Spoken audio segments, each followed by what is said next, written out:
Hello नमस्ते, मी गंगा. माझ्या चॅनलमध्ये तुमचं खूप मनापासून स्वागत करते. आज परत आम्ही बाहेर चाललो फिरायला. तर आता आम्ही निघालो आहे माणगावला जाण्यासाठी. माणगाव सावंतवाडी टेंबे स्वामींचं मंदिर आहे तिथे, दत्त मंदिर आहे, तिकडे जायचं आहे. तर म्हणून निघालो आहे. थोडंसं लेट झालं आहे, 11 वाजून गेलेत आणि ऊन पण बरंच झालेलं आहे. तर आता जाऊया आपण. हे मंदिर जे आहे ते दोडामार्ग ते माणगाव सावंतवाडी 45 ते 50 किलोमीटर आहे. 1-1.5 तास लागतो. तर आता आपल्याला जायचं आहे कुडाळ ते माणगाव, 16 ते 17 किलोमीटर आहे. तर आता आपण जाऊया. हा 1-1.5 तास लागेल आपल्याला प्रवासाला. तर चला निघूया आता. आणि जर तुम्ही सावंतवाडीवरून जाणार असाल तर जवळपास 25 किलोमीटर आहे. एक 45 एक पाऊण तास लागतो जायला सावंतवाडीवरून.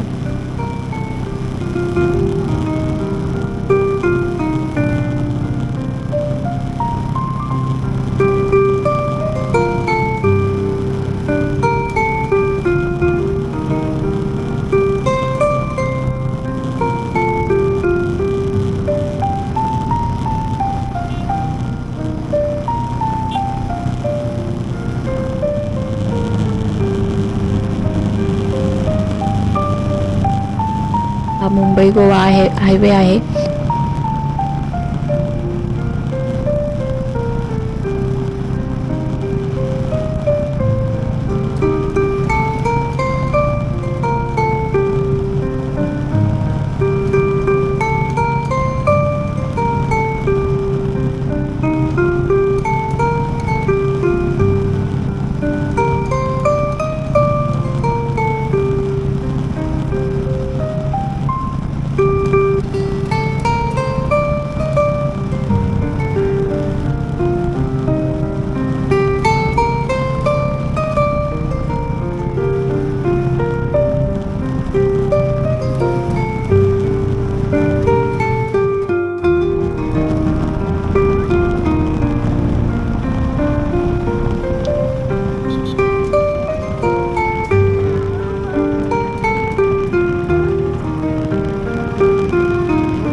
तर आता आम्ही येऊन पोहोचलो इथे माणगावला टेंबेस्वामी दत्त मंदिरात आणि इथे बाहेरच नळ आहेत पाय धुण्यासाठी आणि इथे गंध लावून आतमध्ये जायचं असतं, प्रवेश करायचा असतो. तर आता जाऊया आपण आतमध्ये.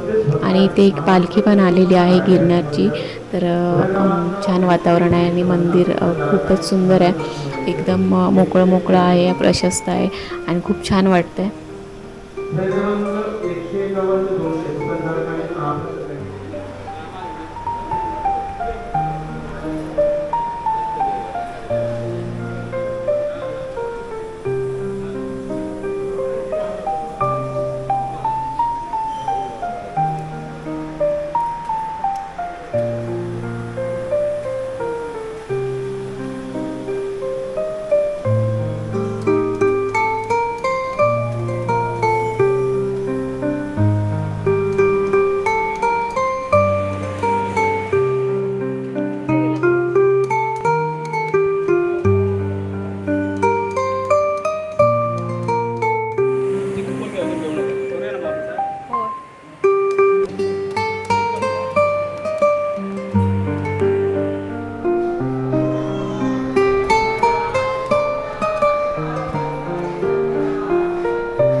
हे लाकडी खांब आहेत, मंदिराच्या दोन्ही बाजूला आहेत. भूतपिशाच दूर करण्यासाठी हे खांब असे बनवलेले होते अगोदर.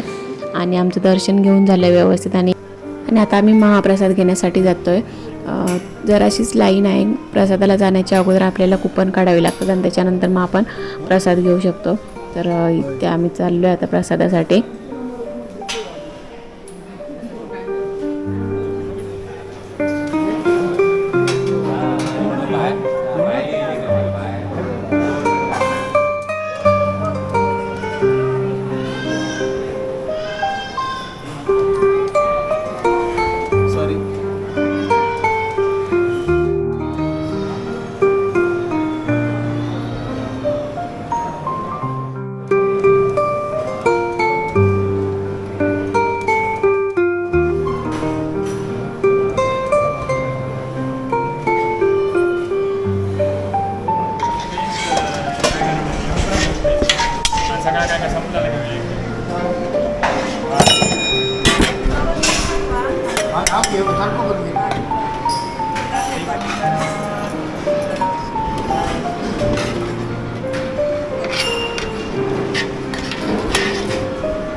प्रसाद घेऊन झाल्यानंतर आम्ही इथे स्टॉल आहे तिथे आलो आहे चरित्र घेण्यासाठी टेंबेस्वामींचं.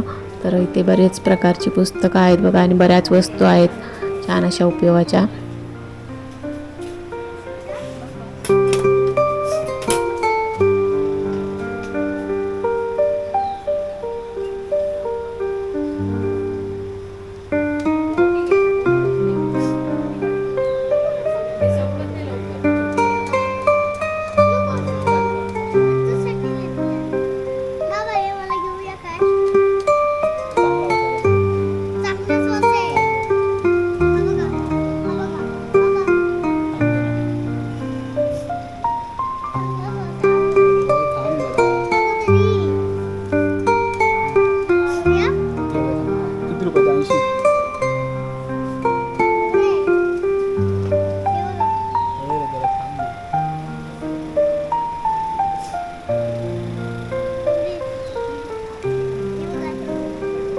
दुसरी कसली तरी घे ना.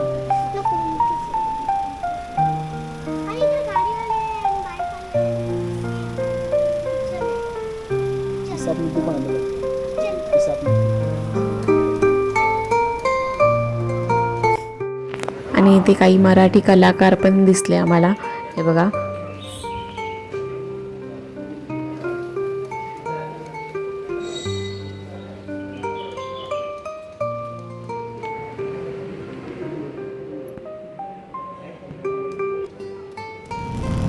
आता आम्ही माणगाववरून निघालो आहे.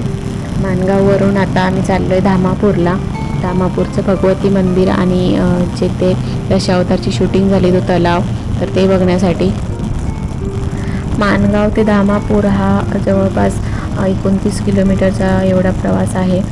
तर आणि जर तुम्ही कुडाळवरून जात असाल तर कुडाळवरून जवळ पडतं. 12 किलोमीटरचा फक्त प्रवास आहे, त्याला 15 ते 20 मिनटं लागतात. आणि जर सावंतवाडीवरून म्हणजे माणगाववरून जर जायचं असेल 50 ते 60 मिनटं लागतात, म्हणजे जवळजवळ 1 तास लागतो. तर आताचा आपण चाललो आहे धामापूरला.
हे मोठंसं ब्रिज आहे, नेरळचं ब्रिज. आणि कर्ली नदी आहे ही, त्याच्यावरचं हे ब्रिज आहे.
हे बघा, ह्या कमानीमधून आपल्याला आतमध्ये जायचं होतं. रोडला लागूनच ही कमान आहे, पण आम्ही वर गेलो थोडंसं.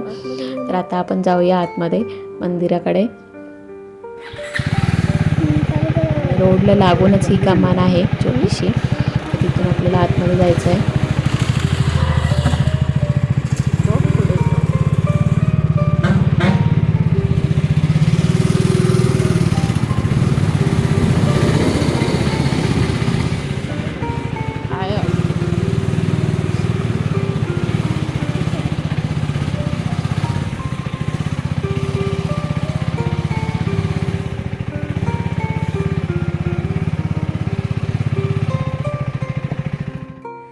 आता आम्ही माणगाववरून आलो आहे धामापूरला.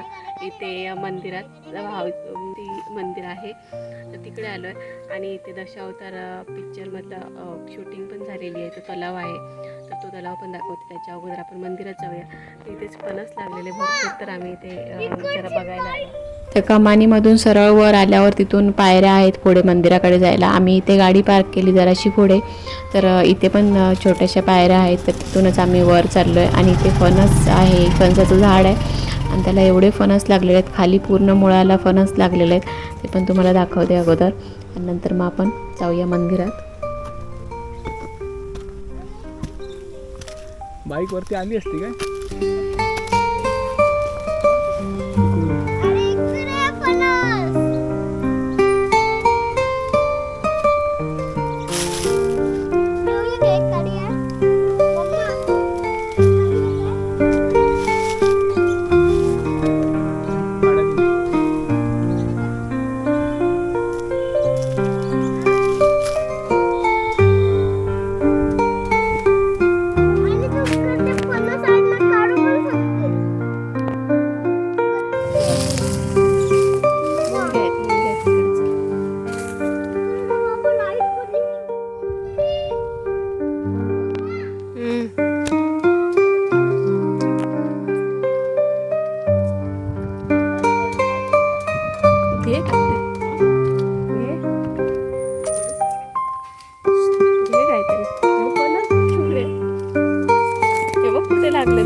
हे आहे धामापूरचं भगवती मंदिर आणि त्याच्या बाजूला तिकडे तलाव आहे. तर आता आपण मंदिरात जाऊया. अगोदर दर्शन घेऊया देवीचं आणि नंतर मग आपण तलावाकडे जाऊया.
भगवती देवीच्या मंदिराच्या बाजूलाच सातेरी देवीचं मंदिर आहे. आणि ह्या मंदिरामध्ये मूर्ती वगैरे नाही आहे. बघा, वारुळ आहे, त्याचीच पूजा केली जाते.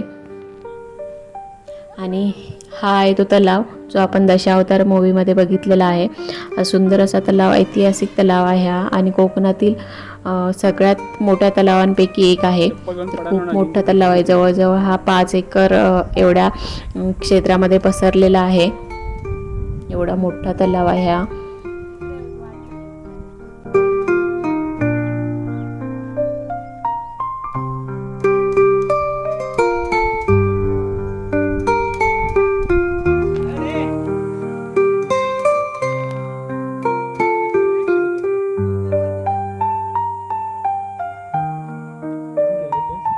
घे बाई, स्विमिंगला जा.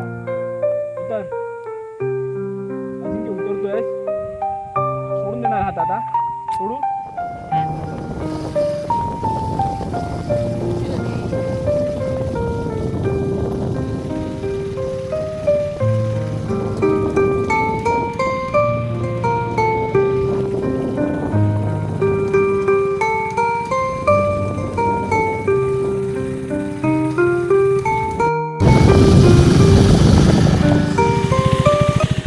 आता आम्ही धामापूर ते वालावल चेंदवन हा 19 किलोमीटरचा प्रवास करून आलो आहे. आणि हे जे मंदिर आहे ते वालावल आणि चेंदवन या 2 गावांचं मिळून एक माऊली मंदिर आहे. तर ह्या मंदिरात आलो आहे. आणि या मंदिरामध्ये प्रवेश करताना समोरच घुमटी आहे, तर त्याच्या साईडने आपल्याला आतमध्ये जावं लागतं. तर सुरुवातीला बघितल्यावर असं वाटतं की आपण मागच्या साईडने आलो आहे की काय, पण मंदिराचा प्रवेशद्वारच हे आहे. तर आता आपण आतमध्ये जाऊन अगोदर देवीचं दर्शन घेऊन येऊया.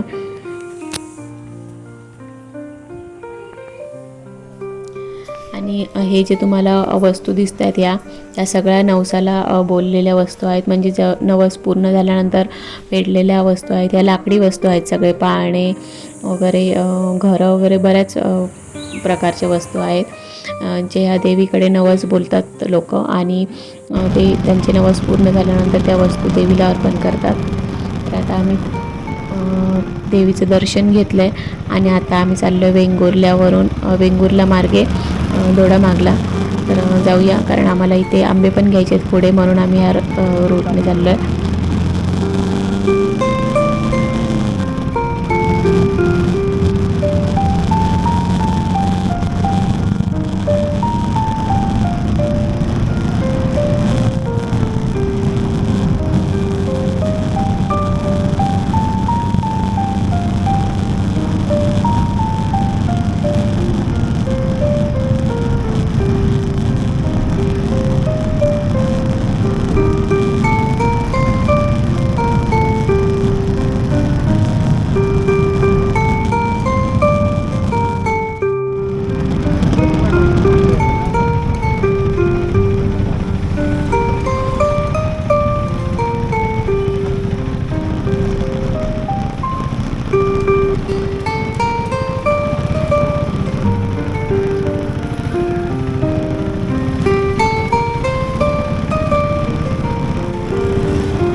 वेंगुर्ल्यावरून येताना थोडंसं पुढे आलं की होडावडे बाजार म्हणून आहे. तिथे हे अशा प्रकारे आंबे मिळतात किलोवर. गेल्या वर्षी पण आम्ही इथून आंबे घेतलेले, ते 60 रुपये किलोने दिलेले त्यांनी. आणि यावर्षी 70 रुपये किलो विकतात. इथे आपण कोणत्याही साईजचे आणि किती आंबे घेऊ शकतो, म्हणजे पिकलेले किंवा कच्चे. तर हे बघा, हे आम्ही आंबे घेतलेत 5 किलो. आणि येताना आम्हाला करवंद पण मिळाली. खूप छान करवंद पिकलेली होती, झाडावरची काढलीत, पण तेव्हा व्हिडिओ करायला विसरली, राहून गेला. तर करवंद पण बघा, किती छान करवंद आणलेली आहेत.